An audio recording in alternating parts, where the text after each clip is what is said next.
Chapter 4, Bo. When I came to this place, I said, "Hello, yellow bush. Hello, big tree. I'm new. I was born today. Nice to meet you." My sisters said, "Oh, how pretty she is. Oh, her eyes are blue." And their own brown eyes shone at each other. Then they put a hat and a pair of socks on me, stroked my cheek with their fingers, and said kind words.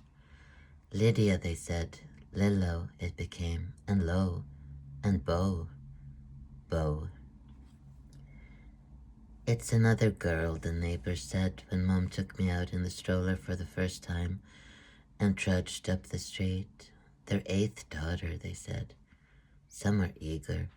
They're a little strange in that family, religious. The kids are nice, but they keep to themselves. So said the neighbors, and their voices mingled with the wind and the whisper of the big tree. My father looked at me and said, "There's something tricky about that one." My mother said, "Yes, she's strange." Bo, who is me, sits under the kitchen table, and I rock back and forth, back and forth.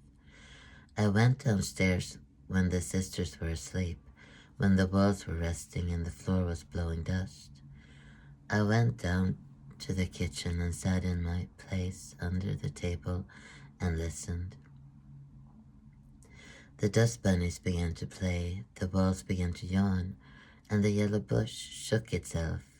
The big tree said, "Good morning, Bo." And soon they will wake up.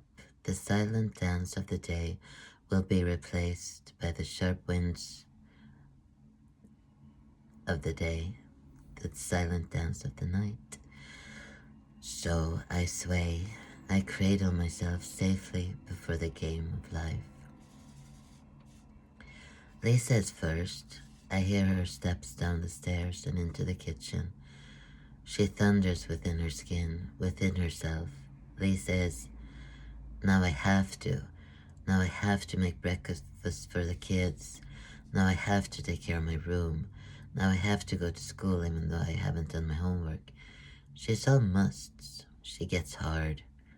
"Hi, Bo," says Lisa amidst the thunder. Bo. There are footsteps and voices. All the sisters are moving on and forward today, to their schools and thoughts and dreams. Hair is being combed and clothes are being put on. I rock under the table as their feet skip down the steps until they all populate the kitchen. From the floor where I sit huddled, I see their socks and legs and skirts. They talk back and forth in each other's mouths. "Do you know if Mom washed or threw away my jacket, Eva? What did you say? I forgot my math book. Can I borrow my... You can borrow my cardigan, but don't tell me." "Bo blows on my toes." Prayer. "Thank God for the food. Amen." Sometimes there's so much noise, porcelain slamming. There are so many voices, deep voices like Eva's and Lisa's, scared voices like Esther's and Miriam's, eager voices like Adina and Naomi's. Like a storm where hot and cold war against each other, I close my eyes and rock harder, harder, until I stop being Bo and float up and out of the house. Float over the tiles on the roof, float in front of the yellow bush and the big tree, and laugh. They smile. Our secret. We play for a while with the dancing leaves on the narrow branches of the tree. Now and then they sway in the wind. I chase them with yellow bush, while yellow bush closes her eyes in delight. Mom is in the kitchen and I'm on the table and tense. Mom bends down so close to Bo under the table. "What a dirty pig," Mom says. She rattles the sink and then she's back and grabs me. Her arm is hard around me. Her hands are angry with me. Up the stairs her footsteps clatter and she puts me in the bathtub, but she forgets to undress me and pour water. Hello, yellow bathtub, I say, but it says nothing back. Little Judith comes into the bathroom and now she helps Bo. She has small hands and big eyes. She is a small person. Bo is Judith's older sister, but Judith takes care of Bo when the big sisters are at school. Judith's small hands unbutton Bo's dress and pull it off, even though it is difficult. Eventually it comes off. Judith and Bo go to get dry clothes for Bo from the dresser in the room where Bo sleeps with Miriam, who is 7, and Judith, who is 4. 5 years old. 5, Bo, who at night sits in bed and listens while Miriam and Judith sleep. Miriam sleeps peacefully. Judith does not. She whimpers in fear and throws herself from side to side. After finding clean, dry clothes, we do what we usually do in the mornings when it's just us at home. We go from room to room. Our sisters are big while we are small, 4 and 5. The others are both near and far away, and now we are getting to know them in peace and quiet. Judith thinks that the biggest ones, 15 and 16, are like foreign countries that she will visit one day, far away and distant as they are attractive, and as distant as they are attractive. Look here, says Judith, because Judith and Bo like to look at their dresser where they keep their things, to lie in their beds where they dream their own dreams, on the pillows where they sleep and are close to themselves. When little Judith feels lonely, she crawls into Lisa's bed and sighs to herself. Now she sweeps her hand over the hairbrush and the collection of hair accessories on the dresser and looks at the flower wreath over the wardrobe and at the mirror where she is a little rascal. Judith and Bo go to the next room, the room with the 2 bunk beds and green floral wallpaper. 9, 11, 12, and 14 years old. That should live here. Judith tries out what it's like to be an Esther, an Ada, an Adina, and a Naomi. Her soft little legs climb all the way up to Esther's bed as she breathes. She sits up there and is an Esther with the fair hair and the fearful longing heart. Then she climbs up to Naomi's bed and senses what it is like to be a Naomi. She laughs. She is not a cautious little Judith anymore, but a strong and wild Naomi. For a long time, we play in the room with 2 bunk beds. Judith says that we are in a submarine when we are each in a lower bunk. She says we are out at sea. She is in her cabin and I am in mine. Little Judith laughs and talks. I look seriously at the veins in the wooden splints. I reverently say hello boards to the bed base and the elastic mattress above me, and they creak in response. Chapter 5, Bo. In the evenings, the empty rooms are full of them, of everyone. Brown hair hanging down over their shoulders, except Esther's, which is fair, and wondering brown eyes flipping through a book, grumbling at the desk. They take off their cardigans and dresses and put on their nightgowns, which have shiny, thin fabric, like the delicate spring leaves of a big tree. The bunk beds whisper behind the closed door. The 4 girls inside have stories and secrets that they dare not speak aloud, so they make small comments and play Yahtzee instead. There is a double heavy sigh from Eva and Lisa's room. In the small room, Miriam is caring for her doll child, and Judith's eyelids are hot where she lies against the pillow, and she thinks about how things might be until she falls asleep. Quiet, that shadow remind us, not a word. The house now is dimmed and dark. It is empty of color, but full of bodies breathing obliviously. I listen to the breath as I travel out of the house and up to the sky. Here the air is cold and the tree branches rustle faintly just below me. The stars glimmer and shine. I don't know how the stars are doing in their families, but we are tense, I say. Stars laugh and dive into darkness and space. They are happy. I think they never fight. They just give light to each other and are as carefree as Judith is when one of the big ones chases her, tickles her, hugs her. Stars resemble each other.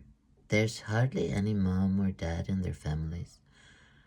I have a father in ours, I share gently. Dad is a salesman, inventor, and craftsman. His head is a darkness, an emptiness that seeks constant replenishment, and he creates objects and belief systems and relationships. When he is not inventing a new kind of dishwasher or building a computer, he is inventing who he allows us to be. When he's not on the phone talking with one of his voices, he's talking to some business owners he wants to sell things to. He's telling us how everything is. Once he decided we should fast for a week and empty the pantry. Miriam fainted after the third day, and Lisa had to sneak off in the night and break into the neighbor's house so we could have something to eat when Dad wasn't looking. Another time, he decided that girls' long hair was an act of pride and sin, so he shaved it off, leaving only a shadow on their scalp. Right now, he decides that we have to wear cumbersome dresses, and the big ones think it's embarrassing to go to school in old-fashioned dresses, but they don't dare say anything. They don't even dare talk to each other about it. No, we are not stars. We are people. People can be many different things. People have families. Some are nice and warm like balloons. Bo loves balloons. I had a balloon that I looked at for 5 days until it shrank and wrinkled, and sometimes I would gently taste it with the tip of my tongue. When will the balloon come back? I would have asked every day if I could talk. Some families are like a lava lamp, lifting each other up like our neighbors. Sometimes I am forgotten on a blanket under the tree by the yellow bush, and I often fly to that family. That family has a mom and a dad and 3 kids who are like branches, reaching out to try new things, while the rest of them carries, never letting go. My mother is small, even smaller than Judith, a small person whose thoughts run away from her, so she must listen to my father. She doesn't know what she wants or needs, so she takes everything Dad gives her. She thinks that if she obeys her father, she is someone, she exists. Mom bakes bread and makes dresses, but she forgets that we need caresses and hugs like Yellow Bush needs rain and sunshine. The sisters sometimes want to know why something is the way it is or what they can do to move forward, but my mother has no answers and she doesn't want to hear their questions. The only things she knows about are the big holes and power, and sometimes she sits on a chair and reads the Bible while her nails dig into her skin on her thigh because she is so afraid of everything that she is not. Her children, my sisters, are like the wild flowers down by the stream. They grow on and over each other, with petals reaching for the sun. There was once a boy called Theodore, but he decided to go home to the stars. He was Dad's son and heir, but Dad couldn't keep him. None of the girls who came were as good as Theodore, Dad thought. Eva was the first girl to arrive shortly after Theodore left. Eva thinks she's as much of a shadow as her mother is, but she's not at all. All the wild and green is still inside Eva, and behind her brown eyes, the sky is blue. She just needs to be replanted one day. Eva never says anything, so Lisa has to speak for two. Lisa thinks that everything is wrong. Esther came after Lisa and she feels love.